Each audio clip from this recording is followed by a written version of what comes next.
Thank you so much for coming.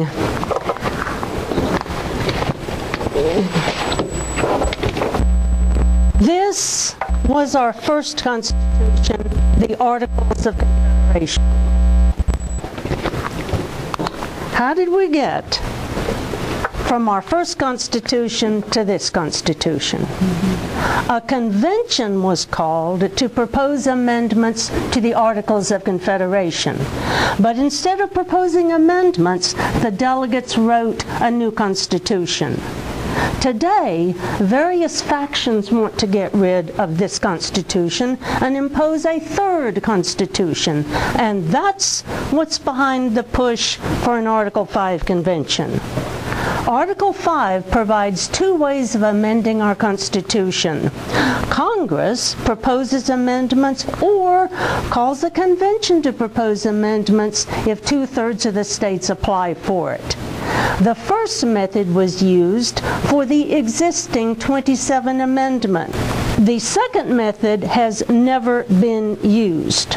Under the second method, Congress calls a convention. It's never been used. It is dangerous, and James Madison, Alexander Hamilton, and 4 U.S. Supreme Court justices and many others warn against it because a convention gives the enemies of our Constitution the opportunity to get rid of it and impose a new one. But various factions have been pushing for a convention for 60 years, ever since the Ford Foundation produced the Constitution for the New States of America. Read this and tremble.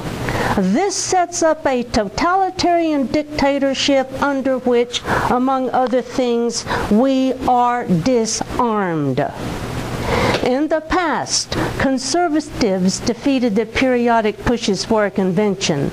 So Mark Meckler's organization, the so-called Convention of States Project, COS, repackaged a convention to appeal to conservatives.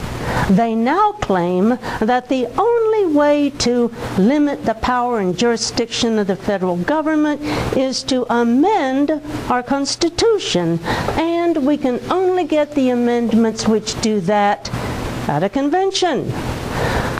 So let's look at the Constitution they say must be amended to limit the power and jurisdiction of the federal government. With this Constitution, we created a federation of states united under a national government only for the limited purposes enumerated in the Constitution. We listed every power we granted to the federal government. All our Constitution authorizes the federal national government to do over the country at large falls into 4 categories. 1, military defense, international commerce and relations. 2, immigration and naturalization. 3, establish a commercial system with uniform weights and measures, patents and copyrights, a money system based on gold and silver, bankruptcy laws, mail delivery and some road building, and 4, with some of the amendments, secure certain civil rights. That's it. All other powers are reserved by the states or the people.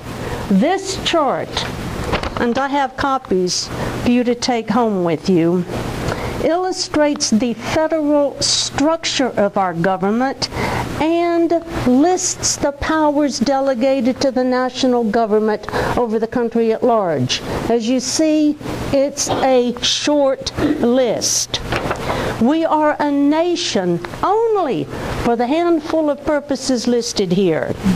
It's only with respect to the enumerated powers that the national government has lawful authority. If it's on the list, Congress may make laws about it. But if it's not on the list, Congress usurps power and acts unlawfully when it interferes. But this knowledge has been forgotten. That's why the federal government turned into Frankenstein. Everybody everybody ignores the Constitution. Because we didn't know the enumerated powers, the federal government was able to usurp thousands of powers not on the list.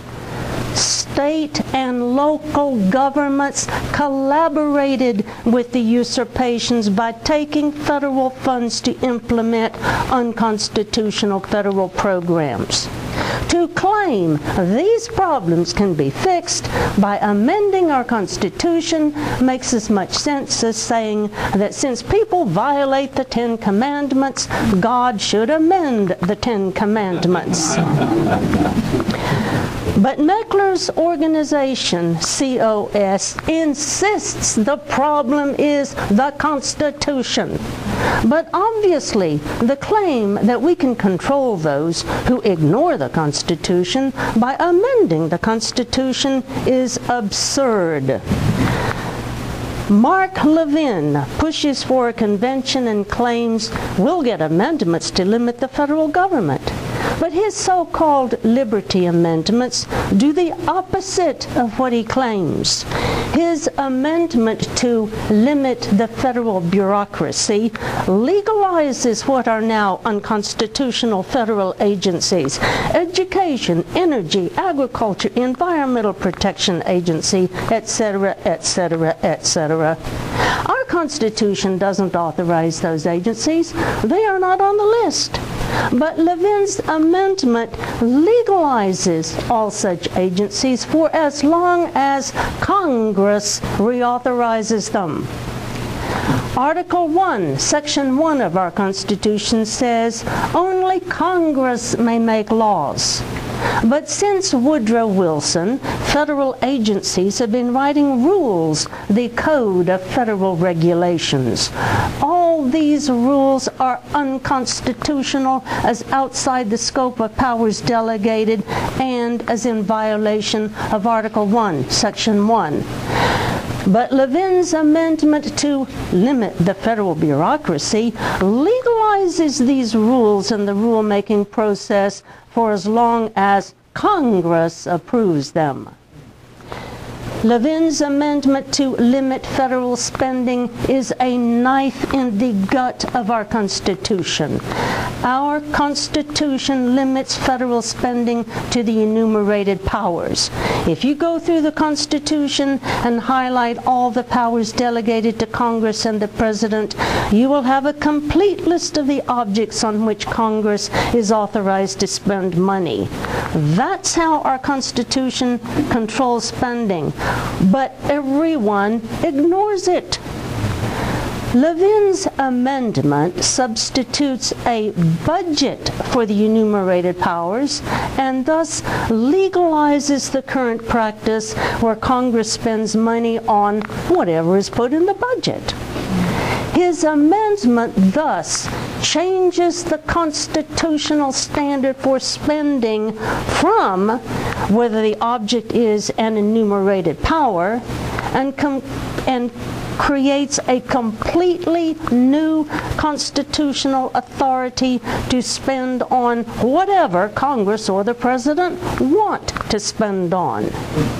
It thus transforms our Constitution from one of enumerated powers only to one of unlimited powers.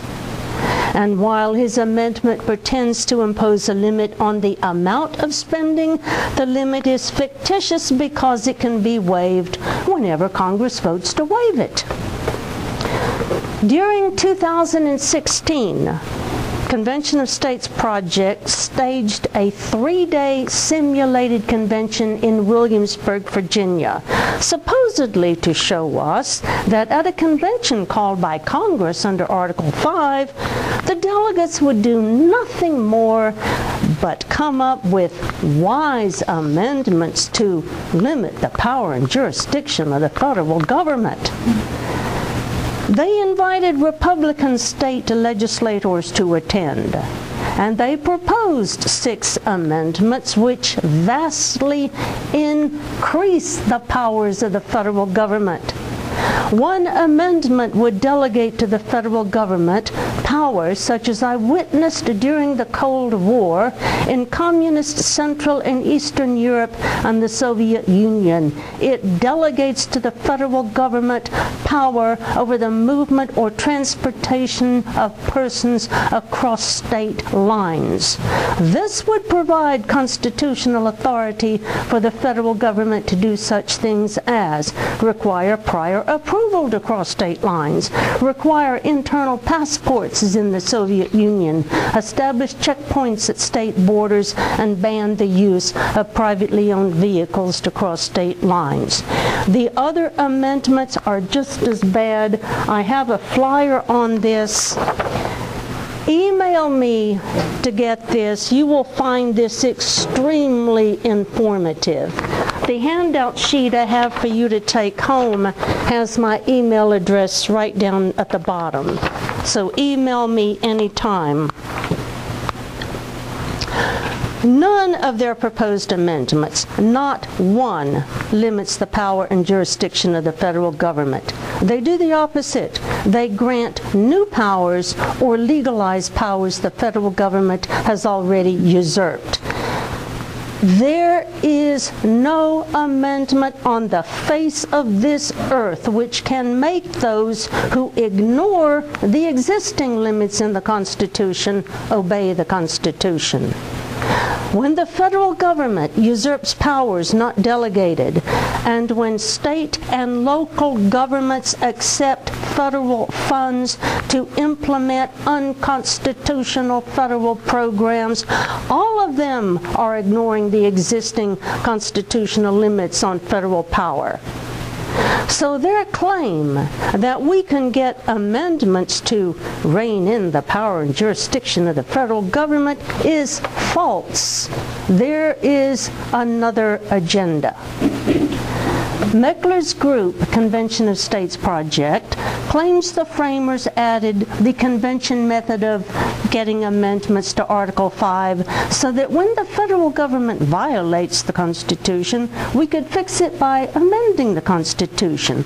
But James Madison kept a journal of the Convention of 1787. I went through it page by page.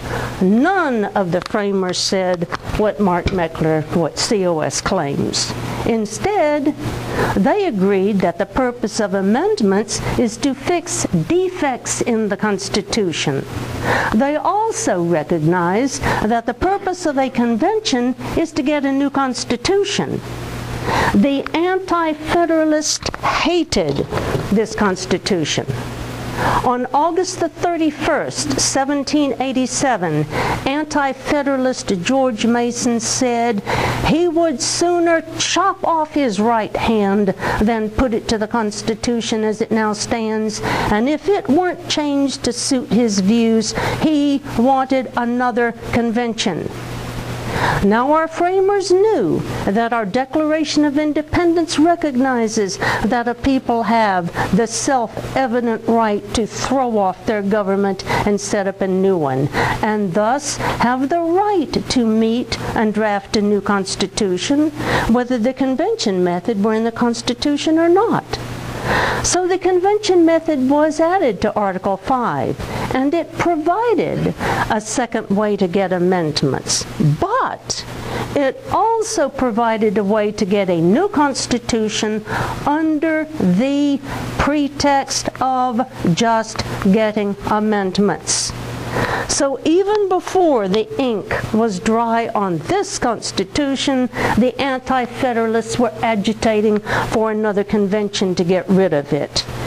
And James Madison, father of our Constitution, warned that people who secretly want to get rid of our Constitution would push for a convention under the pretext of getting amendments.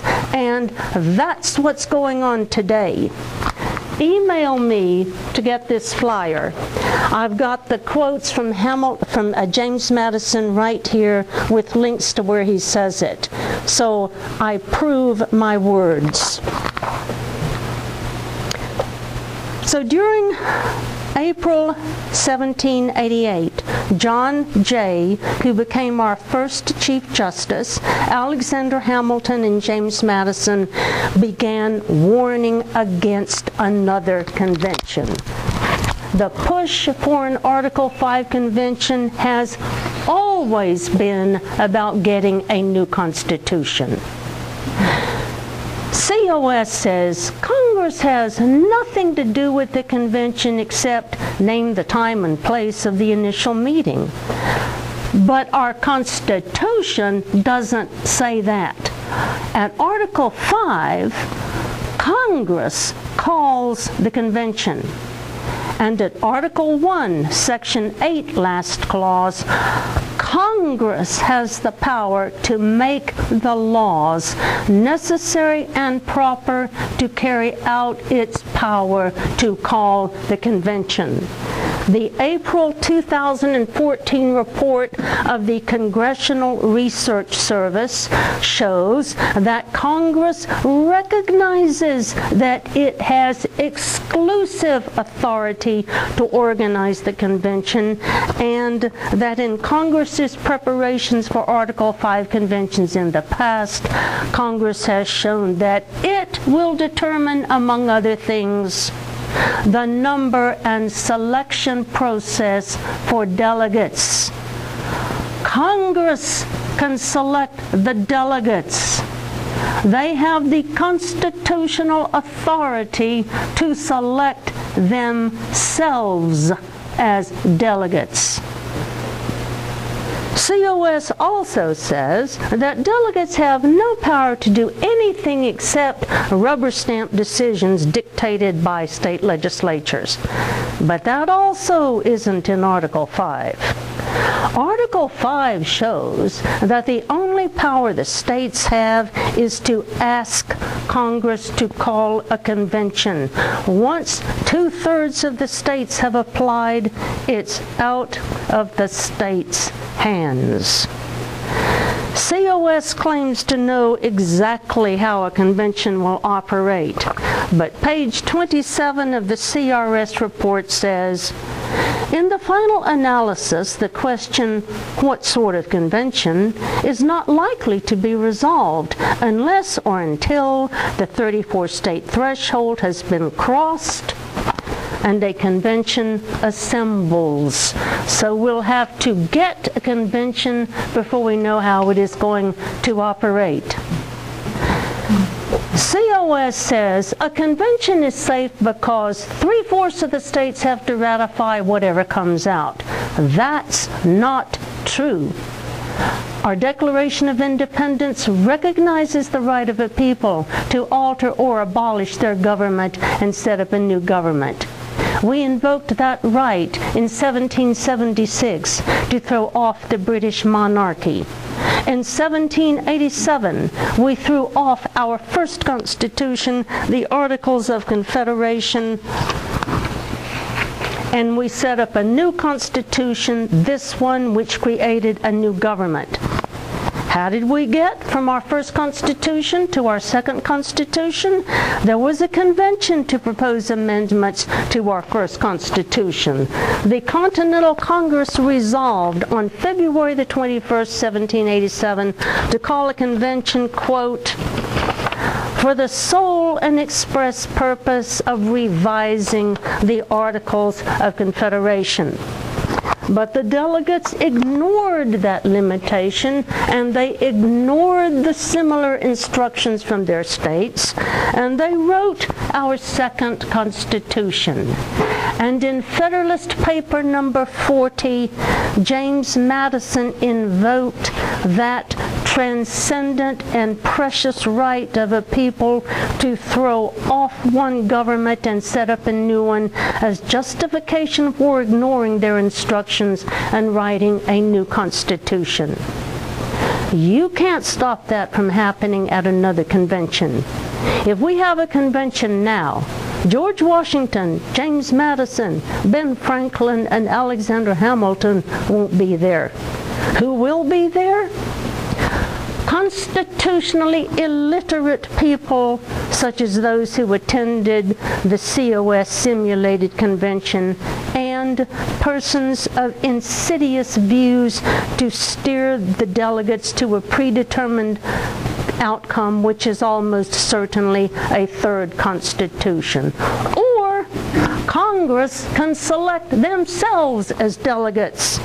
The pretended president of the Senate, Kamala Harris, was George Soros's hand-picked choice for Sleepy Joe's running mate. She could be president of the convention. A third constitution will have its own new mode of ratification. Our first constitution required the Continental Congress and all of the then 13 states to ratify amendments. But our second constitution, drafted at the Amendments Convention of 1787, provided at Article 7 that it would require only 9 states for ratification. If we have another convention, nothing can stop the delegates from proposing a third constitution with its own new mode of ratification. New constitutions are already prepared. The Constitution for the new states of America is ratified by a national referendum. Whoever controls the voting machines will determine the outcome.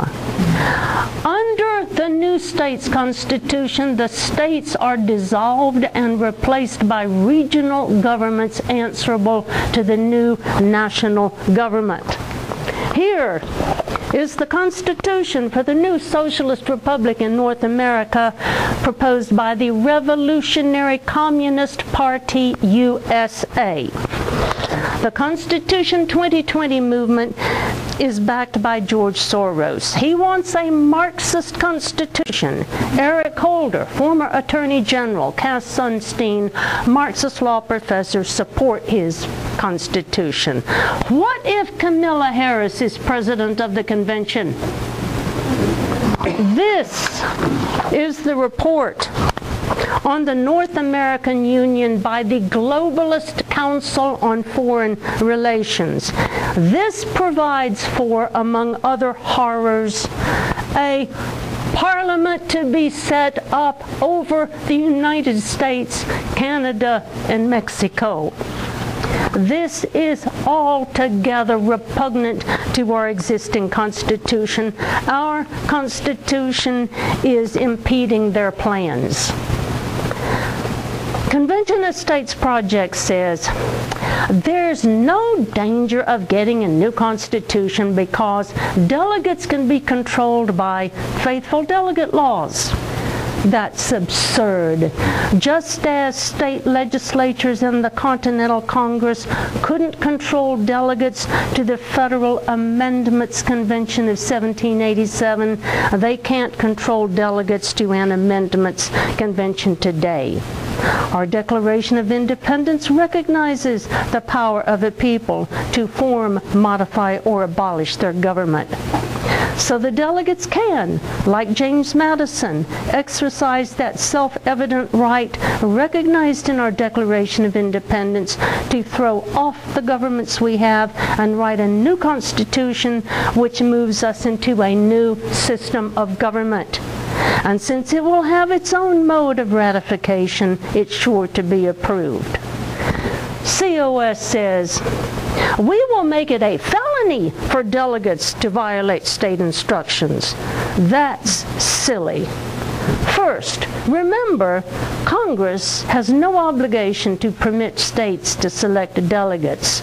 Second, I started out as a criminal defense attorney.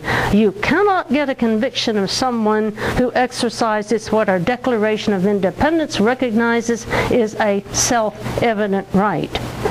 Third, it's easy to circumvent faithful delegate laws. On May the 29th, 1787, at our Federal Amendments Convention, the delegates made their proceedings secret.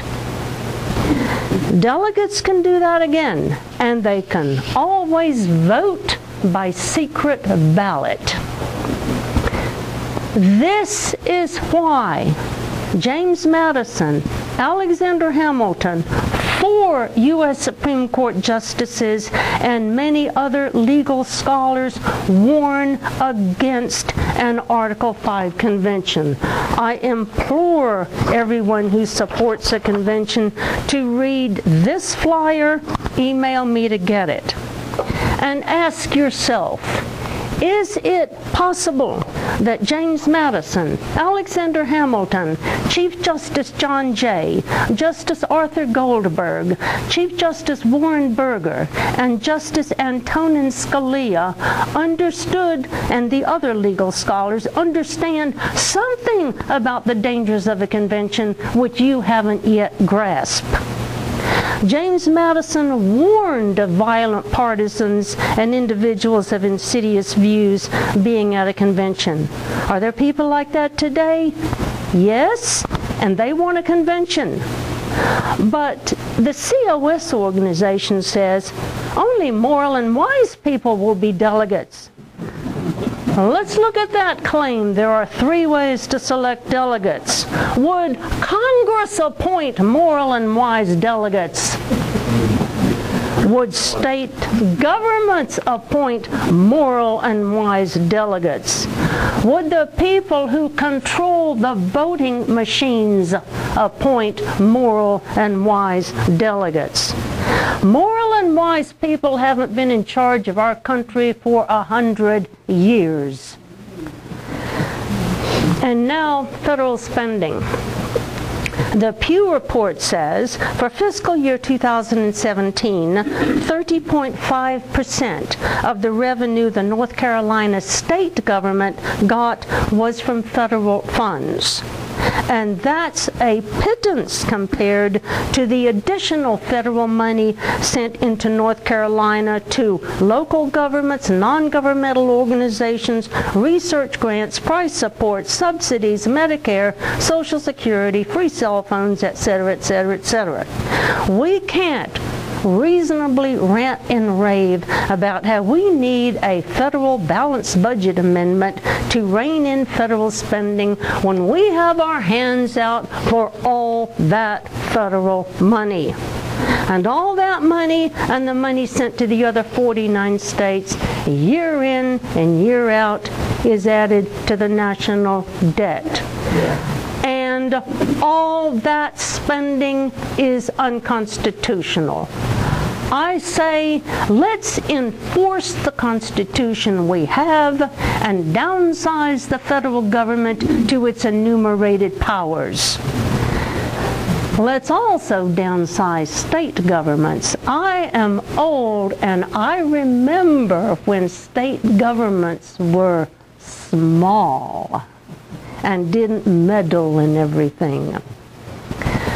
Amendments don't control governments which ignore the Constitution. The First Amendment didn't stop them from banning Christian speech in the public square. The Second Amendment didn't stop them from restricting guns and ammunition. The Fourth Amendment didn't stop them from spying on us without a warrant. The Fifth Amendment didn't stop them from uncompensated regulatory takings. And the 10th Amendment didn't stop them from usurping thousands of other powers.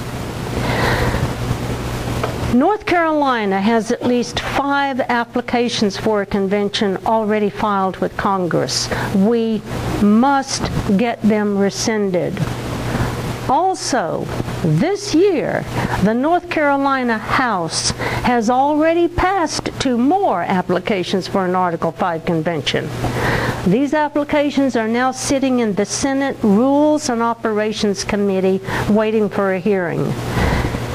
Get familiar with this issue. Contact me and get all my flyers and educate the senators. They don't understand this issue.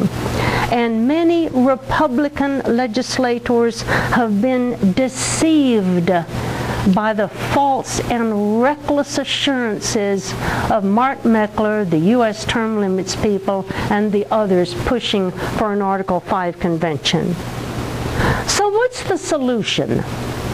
James Madison said, our Constitution depends on the people having the virtue and intelligence to select men of virtue and wisdom to office.